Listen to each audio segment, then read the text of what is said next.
राधे राधे गुरुजी। मेरा नाम अस्मिता है, मैं दिल्ली से आई हूँ। हमें ऐसा क्या करना चाहिए कि हमारा आखिरी बर्थ हो, इसके बाद हम ना आए यहाँ पे? क्यों, क्या दिक्कत हो रही है आपको? कलयुग अच्छा नहीं है। क्या अच्छा नहीं लग रहा है आपको? परेशानियाँ होती हैं बहुत। क्या परेशानी है आपको? बहुत सारी, करियर में, फैमिली में, पर्सनल लाइफ में। देखो, परेशानियों का नाम ही जीवन है। आपने देखा होगा हॉस्पिटल में जब कोई बीमार पड़ता है ना और वेंटिलेटर पे होता है तो वहाँ एक मशीन होती है, उसमें लाइन यूं यूं चलती है, ऐसी चलती है ना, और लाइन सीधी हो गई मतलब मर गए, डेथ, मर गया। जब तक टेढ़ी लाइनें हैं, जब तक उतार चढ़ाव है, तब तक ही जीवन है। सीधा हुआ तो मर जाएगा आदमी। तो आपके जीवन में ये उतार चढ़ाव जो है, स्ट्रगल जो आप कर रहे हैं, करते रहिए। यहाँ जितने लोग बैठे हैं, ये दास अनिरुद्ध सहित, भगवान राम सहित, भगवान कृष्ण सहित, किसके जीवन में स्ट्रगल नहीं था?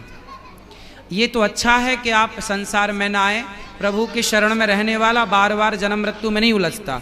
लेकिन जब तक हो, हंस के रहो, खुश रहो, रो कर नहीं, परेशान होकर नहीं। ये तो चलता रहेगा, परेशानियां तो आएंगी जाएंगी, लेकिन उन परेशानियों के बाद भी आपको हैप्पी रहना चाहिए, खुश रहना चाहिए। ये जीवन है बेटा। इस संसार में ऐसा कौन है, एक को पकड़ के लाओ जिसके जीवन में दुख ना हो। बस किसी के जीवन में ज्यादा है, किसी के में थोड़ा सा कम है। कोई बता पाता है, कोई नहीं बता पाता। बाकियों को देख के ऐसा लगता है कि उनके जीवन में दुख नहीं है, ज्यादा मेरे में है। ना ना, आपका चलो क्या दुख है बताओ। अच्छा, कुछ कुछ कुछ बता दो। मतलब मैं बहुत कुछ करियर वाइज करना चाहती हूँ, वो हो नहीं रहा। ये दुख है।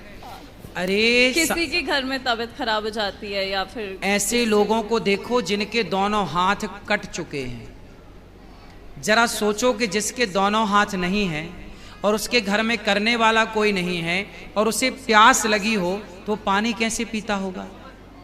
कभी आपने सोचा है? मैंने ऐसे लोगों को भी देखा है जिनके दोनों पांव और दोनों हाथ नहीं है। अब बताओ कि उसे प्यास लगती होगी तो वो डिपेंड होता होगा ना दूसरों पर, भैया जरा हमें पानी पिला दो, भैया भूख लगी, कुछ खा नहीं सकता। तो दुखी तो वो है बेटा। तुम अपने हाथ से खा रही हो, तुम अपने पाँव पे चल रही हो, तुम अपनी आंखों से देख रही हो, तुम अपने कानों से सुन रही हो, तुम अपने मुंह से बोल रही हो। आपके जैसा सुखी संसार में कोई नहीं है। दुखी तो वो हैं जो एक शब्द भी नहीं बोल पा रहे हैं, बेचारे गूंगे हैं। दुखी तो वो हैं जो एक कदम भी नहीं चल पा रहे हैं, बेचारे लंगड़े हैं। दुखी तो वो हैं जो एक शब्द भी नहीं सुन पा रहे हैं, बेचारे बहरे हैं। क्यों नहीं हम उन लोगों को देखते? हम क्यों अपने को ही हल्का मानते हैं? क्यों हम अपने को छोटा कहते हैं? ईश्वर ने हमें बहुत बड़ा बनाया है बेटा। पॉजिटिव क्यों नहीं सोचना? अच्छा भी तो एक एंगल हो सकता है, ये भी एक पहलू है आपके नज़रिए का। इसलिए आप ये कहते हैं कि मैं बहुत दुखी हूँ। नहीं, आप इस संसार में सबसे सुखी हैं। और लोगों को देखो जो घिसट रहे। आप तो चप्पल पाँव में पहनती हैं, कुछ लोग तो हाथ में चप्पल पहन के घिसटते हैं, नहीं देखा आपने? फिर आप कितने सुखी हैं। ईश्वर का धन्यवाद दीजिए कि विधाता आपने हमें इतना सुख दिया है, उसके लिए थैंक यू। ठीक है, थैंक यू। आप बताओ कि आप सुखी हो कि दुखी हो? मैं सुखी हूँ, ये मुझे पता है। बस ऐसा है कि अब थक गए लाइफ से। फिर भी शिकायत? शायद से, मतलब ह्यूमन नेचर होती है कि हाँ बेटा देखो, यदि शिकायतें करने बैठेंगे तो सबकी शिकायतें हैं। लेकिन माता सीता को जंगल जब जाना पड़ा, राम जी ने जंगल भेज दिया, लव कुश को पैदा किया अकेले। स्ट्रगल देखिए, लकड़ी काटी। तो किसी ने सीता माँ से कहा कि अब बताओ, तुम्हें राम जैसा पति चाहिए जिसने तुम्हें गर्भावस्था में वनवास भेज दिया? किसी नारी को क्या ऐसा पति चाहिए कि उसका पति गर्भवती स्त्री को घर से निकाल दे? तब सीता माँ ने कहा, बहन जब जब मेरा जन्म हो तब तब मुझे राम ही पति के रूप में प्राप्त हो। लोगों ने कहा कि तुम्हारा इतना कष्ट देने वाला राम तुम फिर से पति रूप में चाहती हो? सीता माँ ने कहा कष्ट मुझे मिला, ये तो आप लोग मेरा कष्ट जरा सा देख रहे हैं। जो मुझे सुख मिला है राम को पाकर, जो सम्मान मिला है राम को पाकर, उस सम्मान उस सुख के आगे ये दुख तो कुछ भी नहीं है।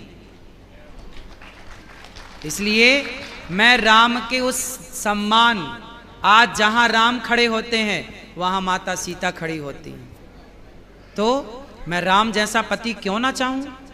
मुझे जरा सा दुख मिल गया तो क्या मैं उस जरा से दुख के कारण अपने राम को छोड़ दूं?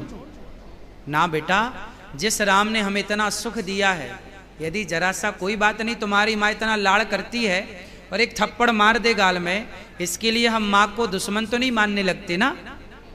बस ईश्वर ने इतना सुख दिया, जरा सा दुख भी हो तो ईश्वर का प्रसाद मान के उसे ग्रहण करना चाहिए, थैंक यू कहना चाहिए ईश्वर को। तुम्हारी माँ ने बचपन में तुम्हें कभी मारा नहीं थप्पड़, इसलिए तुम्हें थप्पड़ का एहसास नहीं है बेटा। ईश्वर के थप्पड़ का एहसास भी काश होता आपको। ये मेरी बहन है, ये बहुत पिटी है, तो मैं कम पिटी हूँ घर में। कम पिटी हो मतलब पिटी तो हो बहुत कम। हाँ चलो अच्छा है। माँ जब आपको मारती है, अच्छा इनको मारती थी माँ, तो क्या इनकी दुश्मन है इनकी माँ? नहीं नहीं, फिर इनके भले के लिए। ऐसे ही है, ईश्वर यदि हमें थोड़ा दंड भी देते हैं, दुख भी देते हैं, तो वो हमारी भलाई होती है। तेरे फूलों से भी प्यार, तेरे कांटों से भी प्यार। Thank you. खुश रहिए। राधे राधे गुरुजी। राधे राधे। मैं देवघर से आई हूँ और मेरा प्रश्न ये है कि दीपावली अभी अभी गया है, तो हम लोग दीपावली में लक्ष्मी और गणेश की पूजा करते हैं, तो इनका तो कोई कॉम्बिनेशन नहीं है। हम करके दे रहे हैं कॉम्बिनेशन आपको। नहीं, जैसे कि विष्णु और लक्ष्मी भगवान दोनों का पूजा होना कर चाहिए दें कॉम्बिनेशन। क्या बोले? हम कॉम्बिनेशन करके दे दें। हाँ बताइए ना सुनो, गुरुजी, वही जानना था। लक्ष्मी जी हैं धन की माता, बोलो हाँ। हाँ। और गणेश जी हैं बुद्धि के देवता, बोलो हाँ। हाँ। तो लक्ष्मी जी हमेशा उन्हीं के पास होती हैं जो गणेश जैसी बुद्धि रखते हैं, बुद्धिमान होते हैं। और तो गणेश जी बुद्धि हैं और लक्ष्मी जी धन है, तो बुद्धिमानों के पास ही लक्ष्मी रहेगी, मूर्खों के पास थोड़ी रहेगी। इसलिए गणेश जी के पास लक्ष्मी जी बैठती हैं। और एक प्रश्न गुरुजी, ये मेरी बेटी है। पहले ये बताओ कि जो उत्तर दिया हमने आप समझ पाए? अरे यहाँ बहुत हल्ला कर रहे हैं सब। नहीं, आप हल्ला नहीं हो रहा है, आप सुने नहीं। हाँ, सुन लो। आपको तो पूछना था, सुनना थोड़ी था। समस्या तो यही हमारा पूछना होता है, सुनने से मतलब नहीं। देखिए हल्ला यहाँ इतना हो रहा है ना। चलो बेटी से बात कराओ। राधे राधे गुरुजी। हाँ राधे राधे। गुरुजी, हाँ मुझे पढ़ाई में मन नहीं लगता, उसके कहाँ लिए लगता है मन? याद नहीं होता, तो उसके लिए मैं क्या करूं? पहले ये बताओ मन कहाँ लगता है? मुझे घूमने जाने खेलने में ये सब मन लगता है। तो पहले घूम लो ढेर सारा, खेल लो ढेर सारा, 1 घंटा खेलो, 1 घंटा घूमो, और फिर 2 घंटे पढ़ाई करो। देखो बांटना पड़ेगा, ये समय खेलने का, ये समय घूमने का, और ये समय पढ़ने के समय पढ़ो, खेलने के समय खेलो, घूमने के समय घूमो। और बेटा याद करने के लिए आपको रोज अंकुरित अनाज खाने चाहिए। आपका खान पान अच्छा हो, अंकुरित दाल, अंकुरित चने और ताजी सब्जियां, ककड़ी इत्यादि, सलाद, और शीर्षासन, सिर के बल खड़े होने का अभ्यास करो। शीर्षासन, हल आसन, इनको करने से याददाश्त बढ़ती है। तो ये आसन करो और एकाग्र चित्त से पढ़ाई करो, ये रट करके नहीं, समझ करके पढ़ो तो बातें याद रहेंगी। गुरुजी हमारा आज सालगिरह है, हम लोग को आशीर्वाद दीजिए गुरुजी। खुश रहिए, भगवान आपको सुखी और स्वस्थ रखें। प्रश्न यूट्यूब पर फिर सुन लीजिएगा, बोला है आपके लिए। शांत में सुन ही लेंगे आपका प्रश्न। धन्यवाद। खुश रहिए।